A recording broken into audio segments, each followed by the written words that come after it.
Hello বন্ধুরা, শক্তি বাড়াচ্ছে নিম্নচাপ, এগোচ্ছে উত্তর দিকে। তাহলে বন্ধুরা, বঙ্গোপসাগরের নিম্নচাপ ক্রমশ শক্তি বাড়িয়ে গভীর নিম্নচাপে পরিণত হচ্ছে, এগোচ্ছে উত্তর দিকে। উড়িষ্যা এবং গাঙ্গেয় পশ্চিমবঙ্গ উপকূলে এটি অতি গভীর নিম্নচাপে পরিণত হওয়ার সম্ভাবনা রয়েছে। আগামী 24 ঘন্টায় এটি দীঘা ও পুরীর মধ্যে সোমবার সন্ধ্যা নাগাদ স্থলভাগে প্রবেশ করবে।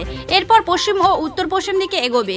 পরবর্তীতে এটি গাঙ্গেয় পশ্চিমবঙ্গ থেকে উত্তর উড়িষ্যা, ঝাড়খণ্ড এবং উত্তর ছত্তিশগড় এলাকার দিকে সরে যাবে। নিম্নচাপের কারণে মৎস্যজীবীদের সতর্কবার্তা দেওয়া হয়েছে। হাওয়া অফিস সূত্রে খবর, আগামী 24 ঘন্টায় উত্তাল থাকবে উত্তর বঙ্গোপসাগর। হালকা থেকে মাঝারি বৃষ্টির সম্ভাবনা থাকছে দক্ষিণবঙ্গের বেশিরভাগ জেলাতে। 50 থেকে 60 কিলোমিটার গতিবেগে দমকা ঝোড়া হাওয়া বইবে। নিম্নচাপের জেরে দক্ষিণবঙ্গে সোমবার থেকে বৃষ্টি বাড়বে। মঙ্গলবার ও বুধবার ভারী বৃষ্টির সম্ভাবনা উপকূল সংলগ্ন জেলাগুলিতে। কলকাতা সহ দক্ষিণবঙ্গের আকাশ প্রধানত মেঘলাই থাকবে সোমবার থেকে বৃহস্পতিবার পর্যন্ত।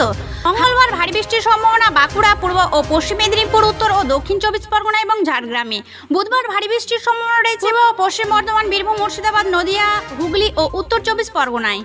নিম্নচাপের প্রভাবে উত্তরবঙ্গেও বৃষ্টি বাড়বে সোমবার থেকে। বাতাসে জলীয় বাষ্প থাকায় উত্তরের জেলাগুলিতে আর্দ্রতাজনিত অস্বস্তি হবে। উত্তরবঙ্গের বেশিরভাগ জেলাতে স্থানীয়ভাবে স্বল্প সময়ের জন্য বজ্রবিদ্যুৎ সহ হালকা থেকে মাঝারি বৃষ্টির সম্ভাবনা থাকছে আগামী শুক্রবার পর্যন্ত। এই ছিল আজকের আপডেট।